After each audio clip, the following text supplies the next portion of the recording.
When my husband whispered, "You'll pay for this," everything I thought I knew about my life shattered. What happens when betrayal and suspicion collide? Will love survive, or will it unravel into chaos? Stay tuned and don't forget to let me know where you're watching from in the comments below. On my anniversary, my husband whispered, "You'll pay for this." Those words, barely audible, slipped into my ear like a venomous snake. I froze, feeling the weight of them sink deep into my chest, making my heart stutter and my stomach twist. This wasn't the man I had married, the man who used to hold me close, who spoke to me with tenderness, who loved me in the quiet moments. No, this man was different. This man was a stranger I had betrayed. It wasn't supposed to be like this. This was supposed to be our night, our anniversary. Yet, as I stared at my husband, I saw something in his eyes that I hadn't seen in years. Coldness. His words echoed in my mind, but I didn't know how to respond. How could I? How could I defend myself when I knew deep down that the guilt would crush me if I admitted it out loud? How could I confess the secret I had been hiding for so long? The laughter of our friends filled the air, but in that moment it felt muffled, distant, as though the world had paused around us. I looked at him, trying to read his expression, trying to understand whether he was playing a twisted game or if he truly knew the truth. His lips curled into a smile, but it wasn't one of affection. No, this was something darker, something I had never seen before, a smile that sent chills down my spine. "You'll pay for this," he repeated, his voice low, almost tender, yet wrapped in a threat. The world around me started spinning as his words sank in. What did he know? What had he found out? And more importantly, what would he do about it? I knew one thing for certain. This moment would change everything, but how it would end, I couldn't yet fathom. As the evening wore on, my mind raced, each step I took feeling heavier than the last. The plates clinking, the laughter echoing through the room, the soft murmur of conversation. It was all so surreal, as though I was trapped in a scene I couldn't escape. I should have been enjoying myself. This was our night, our anniversary. And yet all I could think about was the guilt gnawing at me from the inside out. I had tried to keep it all under control, to convince myself that my marriage was still worth saving, that my husband and I could return to the happy couple we once were. But that was before the affair. Before I crossed a line I never thought I'd cross. I tried to swallow down the fear creeping up my throat, but the tightness in my chest refused to loosen. What had started as a fleeting distraction, a way to fill the void left by my husband's indifference, had turned into something far more dangerous. I knew it wasn't just an affair. It wasn't just a mistake. It was a secret that had the power to shatter everything. And now, in the midst of our anniversary celebration, it felt like the secret was slipping through my fingers, about to expose itself in a way I couldn't control. My mind flashed back to the beginning of it all, the day I first met him, Jason, my personal trainer. It wasn't supposed to happen. I had never intended for anything more than a few sessions, a chance to feel better about myself, to get in shape. But when Jason looked at me with those eyes, that look of undeniable desire, something inside of me clicked. I didn't even know what it was. I had everything I thought I needed at home, a husband, a home, a comfortable life. But somewhere along the way, the intimacy had disappeared, and Jason, he made me feel alive again. But now I was paying the price. I was paying for every stolen kiss, every lingering touch, every secret hour spent in his arms. And my husband, I was terrified of what he was about to do.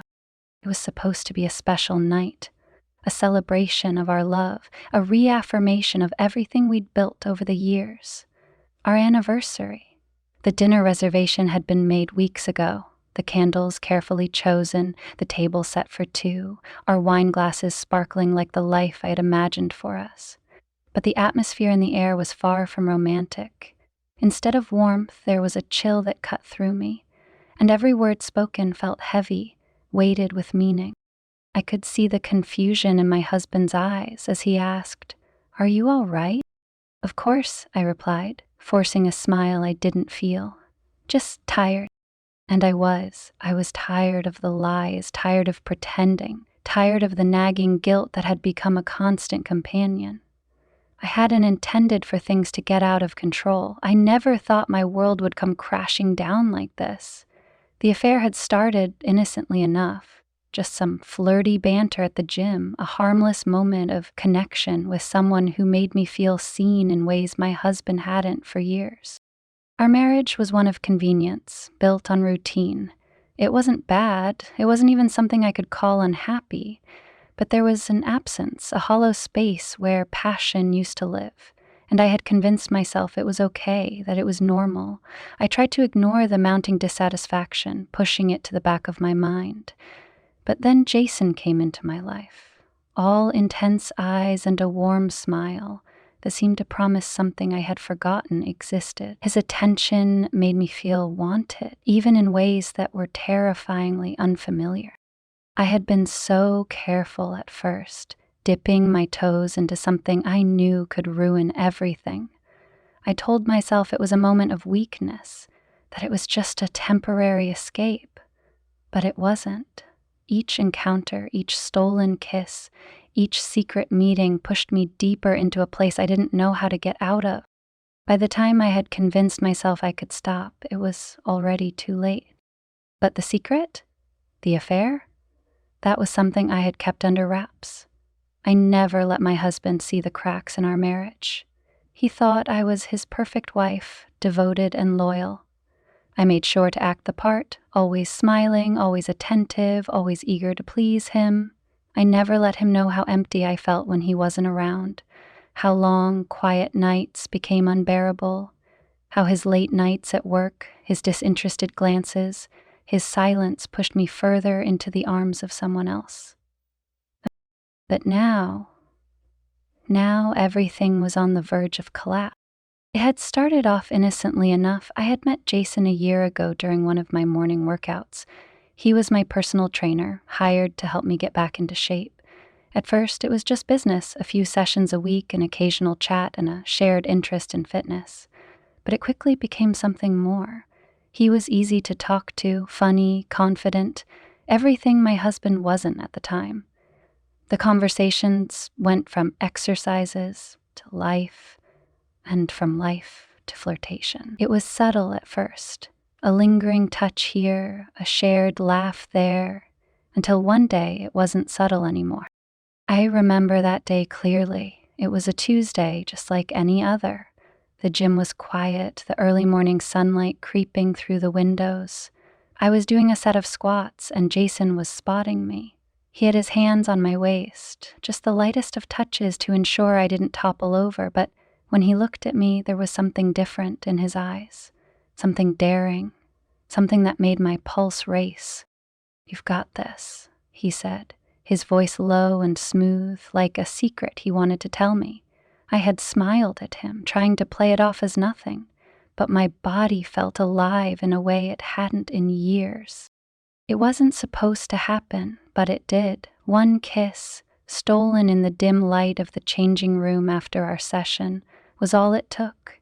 His lips were warm, firm, and when they pressed against mine, I could taste something dangerous, something forbidden. It wasn't just a kiss, it was a spark that ignited a fire I couldn't control. We made excuses. "Just one more session," we said. "This is a mistake," I told myself over and over. But that night we met again and again. Each encounter felt more inevitable than the last. The guilt was always there, but it faded in the heat of our stolen moments. I told myself that it didn't mean anything, that it was just a phase, that I could stop whenever I wanted. But I never did.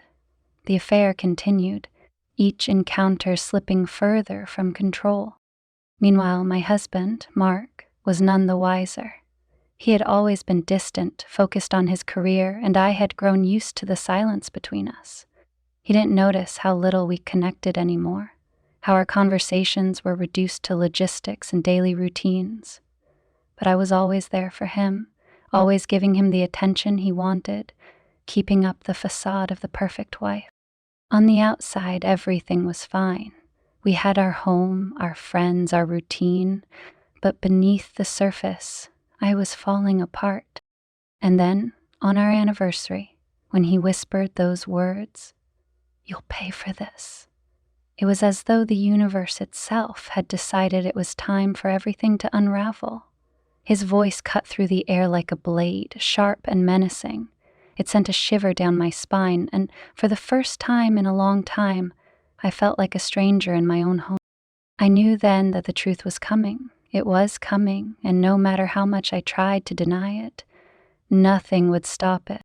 It's strange how quickly things can change in a matter of seconds, how one wrong decision can lead to a domino effect that tumbles through every part of your life. I remember the first time it happened with Jason like it was yesterday. How could I forget? That moment will always be burned into my mind. A moment where everything shifted, and I crossed a line I could never take back. It was a Tuesday, just like every other. The gym was quiet, the hum of the treadmills filling the space, and the scent of rubber and sweat lingered in the air. I had been coming to the gym for months now, working with Jason, trying to get my body back into shape, but over time it had become less about fitness and more about him. I had told myself at first that it was harmless, that the occasional flirtation, the lingering touches, were nothing more than the kind of innocent attention anyone could get from a personal trainer. He was charming, after all, confident, self-assured, with a smile that seemed to make everything else in my life fade into the background. And it wasn't as though my husband, Mark, was paying any attention to me. He had been distant for months, maybe even longer. I couldn't remember the last time he held me close, kissed me, told me I was beautiful. But Jason, he noticed me. He made me feel wanted. He looked at me as though I was the only woman in the room. It started off simple enough. A few compliments here and there, a brush of his hand on my back, an extra moment of eye contact when I caught him glancing at me from across the gym. But it didn't stay innocent for long. That day, the day, was when everything changed. I had finished my set of squats, feeling the familiar burn in my legs, when Jason came up to spot me for my last rep. I was breathing hard, my muscles trembling, and for a split second I caught him watching me with a look I couldn't quite place. Intensity mixed with something else. Something deeper. "You've got this," he said, his voice low, reassuring. But it wasn't just the words that made my heart race. It was the way he said them, the way his eyes lingered on me. I finished my set, wiping the sweat from my brow, trying to shake the sensation of his gaze still on me. But when I turned to gather my things, he was standing there, close enough for me to feel the heat radiating from his body. "Great job today," he said, his lips curling into a smile that sent an unexpected shiver down my spine. I nodded, trying to keep things casual. "Thanks, Jason." But he didn't move. He stood there, watching me, his smile fading as the air between us thickened. I shifted uncomfortably, not sure what to do. "You know," he began, taking a step closer, "I've always noticed you, how hard you push yourself. It's impressive." My heart skipped a beat. I knew what was coming. This wasn't the first time he'd said something like that, but something about the way he was looking at me now was different. His eyes seemed to darken, and suddenly, the space between us felt unbearably small. Without thinking, I responded, trying to keep things light. "It's just a workout, nothing special." But he didn't laugh. He didn't take a step back. "I think you're underestimating yourself," he said, his voice dropping an octave. "You're more than just a workout to me, you know." My breath caught in my throat. There was no mistaking what he meant now. There was no denying the tension that was building, thick and palpable between us. I should have walked away. I should have turned and left the gym right then, told him to stop, told him I was married, but something inside of me, a part I didn't even recognize, pulled me closer to him. I was tired of being invisible, tired of feeling alone in a marriage that seemed to have forgotten how to love me. Before I knew what was happening, his hand was at my wrist, pulling me gently but firmly towards him. The world seemed to blur around us, the sounds of the gym fading into the background, leaving only the pounding of my heart in my ears. And then, without a word, Jason kissed me. It wasn't a quick, impulsive kiss. It was deliberate, slow, like he had been waiting for this moment just as much as I had. His lips were warm, firm against mine, and I felt a surge of something deep inside me. Desire, yes, but also fear. What the hell was I doing? My mind screamed at me, but my body didn't listen. I could feel the urgency in the way his hands roamed to my back, pulling me closer, and for a moment, it felt like nothing else mattered, nothing but him.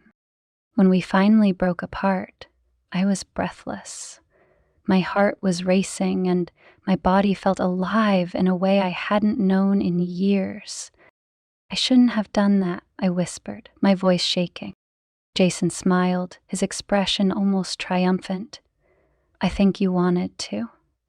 I stepped back, trying to clear my head, but the world around me felt dizzy. My chest tightened with guilt, but it was overshadowed by the desire that still burned in me. I can't, I said, my voice barely above a whisper. I'm married. He didn't argue. He didn't say anything else. Instead, he simply nodded, his eyes never leaving mine. I know, he said softly. But you're not dead, are you?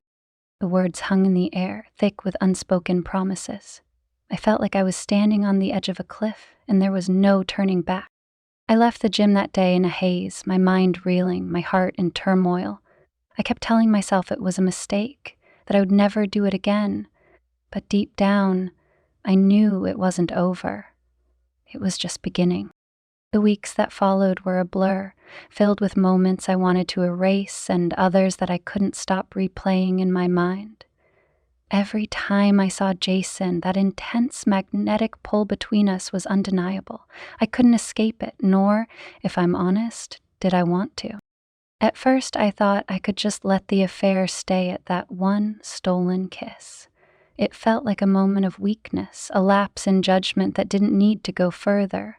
But deep down, I knew I was lying to myself. The desire to feel wanted, to be desired, to have someone look at me the way Jason did, it was like an addiction, something that burned hotter each time I was near him. I convinced myself I could keep it under control. I would go to the gym, do my sessions with him, stay in the safe zone. But every glance from him, every touch that lingered just a little too long shattered my resolve. And one evening, 2 weeks after that first kiss, everything changed again. I had finished my session, feeling the familiar soreness in my muscles, when Jason asked as casually as ever if I wanted to grab a coffee. At that point, I should have said no. I should have insisted I had somewhere else to be, that I needed to get home to Mark. But instead, the words came out of my mouth before I could stop them. Sure, why not? We ended up at a quiet cafe nearby, one of those places where the hum of the crowd seemed far away and the outside world didn't exist. Jason ordered for both of us, black coffee, no sugar, and we found a secluded corner by the window. The conversation started casually enough, talking about workouts and life, but the underlying tension was still there. The same tension that had started that day, in the gym, when his eyes lingered on me for just a moment too long. I could feel it now, more strongly than ever, the way his gaze would flicker down to my lips, the way his fingers would brush mine ever so slightly, sending shivers through me. I was trying so hard to focus on anything other than the pull of his presence, but it was impossible. Then, without warning, Jason leaned across the table, his hand gently brushing the back of mine. The touch was so light, so delicate, but it felt like an electric shock. You know, he murmured, his voice low and smooth. I can't stop thinking about you. I pulled my hand away instinctively, my heart racing, but it was already too late. The words hung in the air between us, filling the space with a charged energy that neither of us could ignore. I swallowed hard, trying to think of something, anything, to say. But before I could form a response, Jason stood up, stepping toward me, closing the distance between us. Without another word, he kissed me again, this time more urgent than before. His lips were demanding, pulling me into him as though he couldn't wait any longer, and I, in my guilt-ridden confusion, responded in kind. It was as if the world outside the cafe ceased to exist. There was only him, only the heat of his body against mine, only the suffocating intensity of what was happening. The kiss deepened, and everything in me, everything I thought I knew about loyalty, about commitment, seemed to fade into nothingness. I could feel the familiar rush of adrenaline as his hands slid down my back, pulling me closer. The rational part of me screamed to stop, to pull away, but the other part, the part that felt alive, seen, and wanted, pulled me in further. "Are you sure about this?" I whispered, breathless as I broke the kiss for a moment, my forehead resting against his. Jason didn't hesitate. He simply smiled that dangerous, confident smile of his and nodded. "I'm sure, but I think you are too." His words were a challenge, a statement that made my heart skip a beat. He was right. I wasn't sure if I had ever been more sure of anything in my life. The pull between us, the magnetic attraction, was undeniable, and in that moment, everything else, the marriage, the vows, the life I had built, seemed like it belonged to someone else. I couldn't remember the last time Mark had looked at me like Jason did. I couldn't remember the last time I felt truly desired. With Jason, there was no hesitation, no distance, no waiting for permission. He wanted me, and I couldn't ignore the fact that I wanted him too.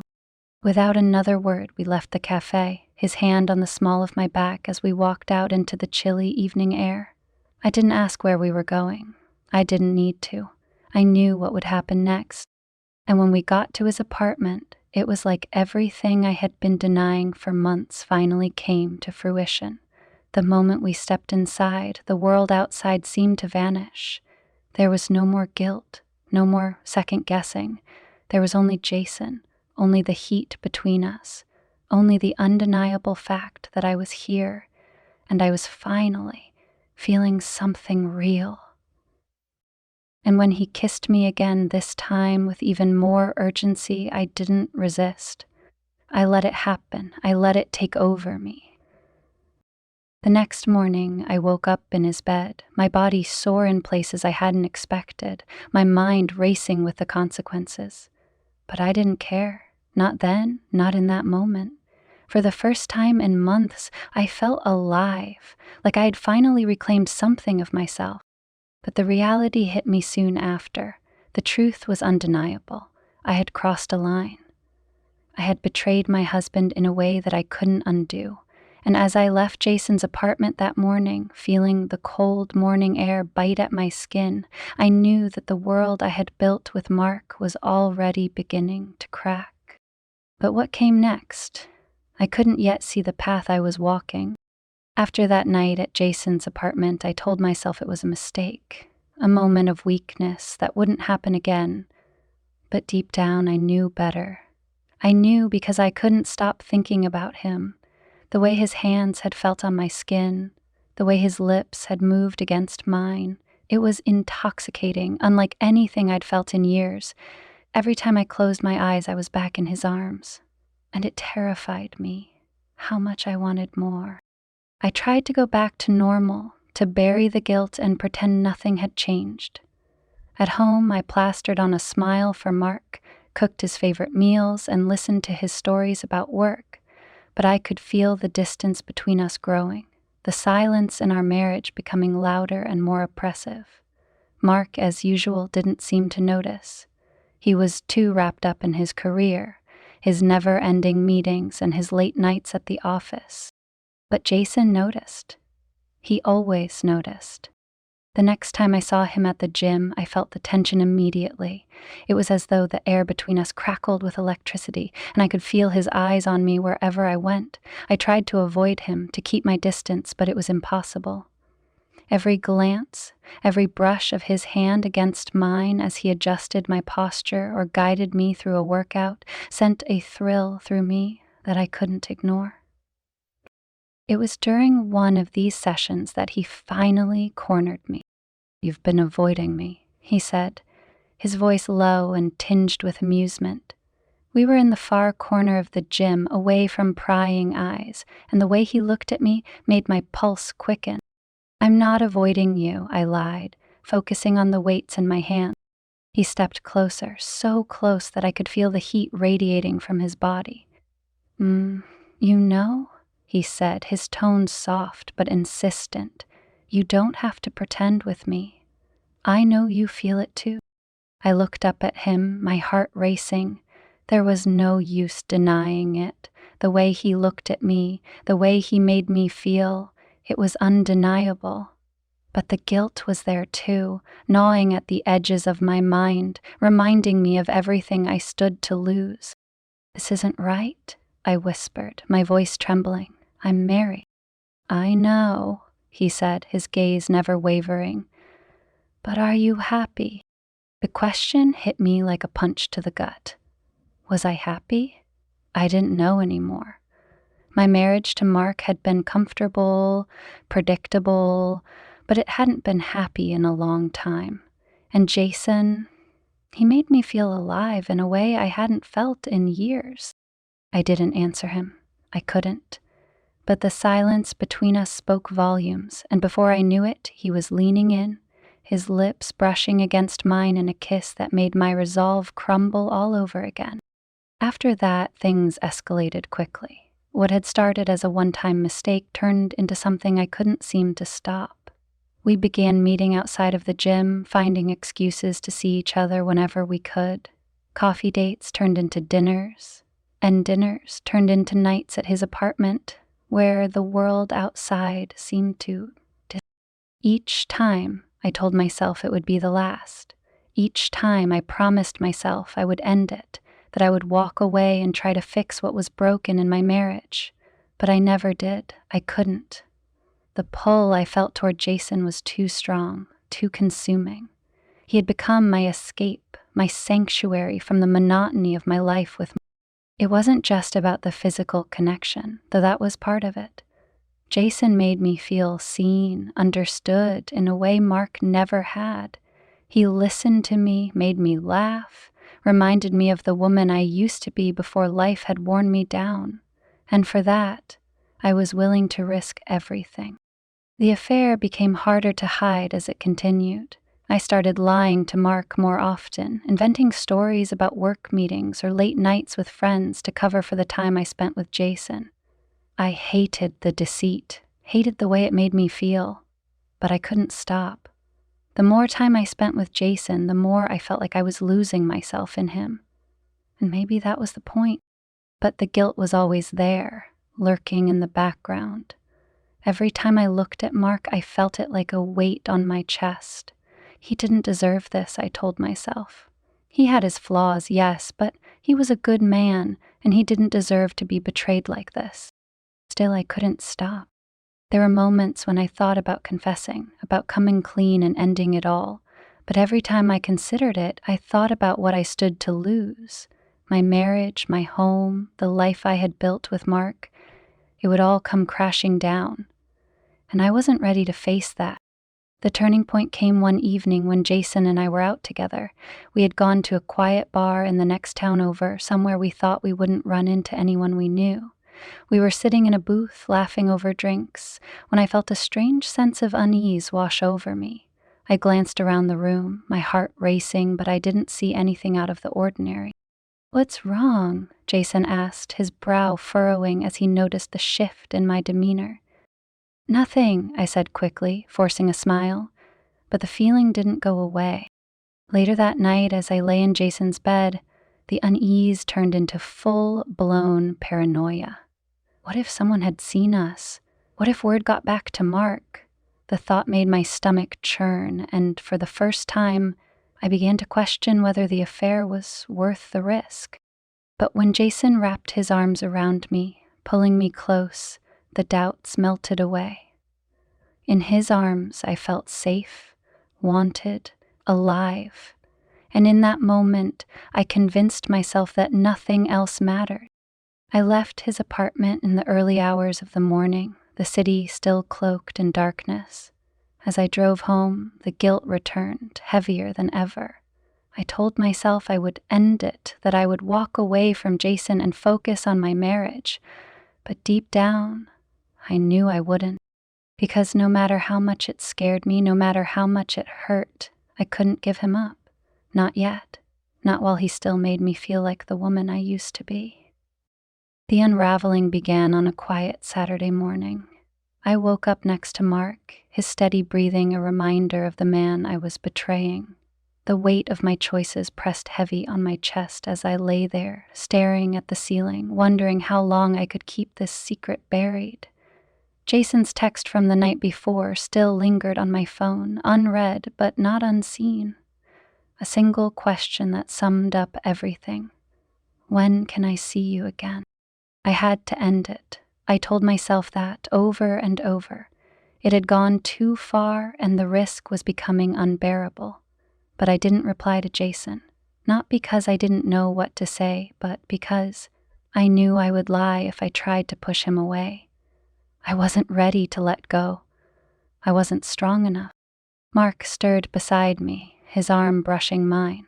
It was such a simple gesture, yet it felt so foreign. When was the last time we had touched without it feeling routine? When was the last time we had laughed together, shared a secret smile, or even just looked at each other the way Jason looked at me? The answer was a blur, lost somewhere in the years we had spent pretending everything was fine. Morning, Mark mumbled, his voice groggy. Morning, I replied, forcing a smile as I slipped out of bed. The guilt gnawed at me, sharp and relentless, as I busied myself in the kitchen, brewing coffee and setting out breakfast. This was how I coped. Routine, busyness, anything to distract myself from the storm brewing inside me. Mark came down a while later, dressed casually in jeans and a shirt that looked like it hadn't been ironed in weeks. He grabbed the mug I'd set out for him, sipping it quietly before asking, "You doing anything today?" The question caught me off guard. It was such a simple thing, yet it felt loaded, like there was a deeper meaning behind it. "Nothing special," I said, my voice light. "Just errands, maybe a workout." "Why?" Looked into his kiss and kissed the tip of his nose to my cheek as he leaned forward and whispered, "I'm the low ghost of the lost Kingslad, which is why I'm here tonight." Just curious. His tone was neutral, but his eyes lingered on mine a moment too long before he turned away. I felt my stomach twist. Had he noticed something? Was I imagining things? My heart raced as I cleaned up the kitchen, his silence louder than any words he could have spoken. That evening, Mark suggested dinner at our favorite restaurant, a small Italian place we hadn't been to in months. The gesture was unexpected, and I wondered if it was his way of reconnecting, of trying to bridge the growing gap between us. I agreed, hoping that maybe this could be a fresh start, a chance to repair what had been broken. The restaurant was dimly lit, the scent of garlic and basil filling the air as we sat across from each other, an intimate candle flickering between us. For a moment, it almost felt like old times. We talked about mundane things, work, the neighbors, the weather, but there was an undercurrent of tension I couldn't shake. It wasn't until dessert arrived that the atmosphere shifted. Mark set down his fork, his expression unreadable as he leaned forward slightly, his eyes locking onto mine. "I need to ask you something," he said, his voice steady but quiet. My pulse quickened. "What is it? Are you happy?" The question hung in the air, heavy and unexpected. I stared at him, unsure how to respond. Was this a trap? Did he already know, or was he genuinely asking, hoping to understand what had gone wrong between us? I don't know, I said honestly, my voice barely above a whisper. Are you? Mark's lips pressed into a thin line, his eyes searching mine. I think we've both been pretending for a long time, he said. But I can't do that anymore. The words hit me like a blow. My mind raced, trying to piece together what he was saying. Was this a confession? A warning? Before I could respond, Mark reached into his pocket and pulled out his phone. My stomach dropped as he opened a folder and slid the device across the table.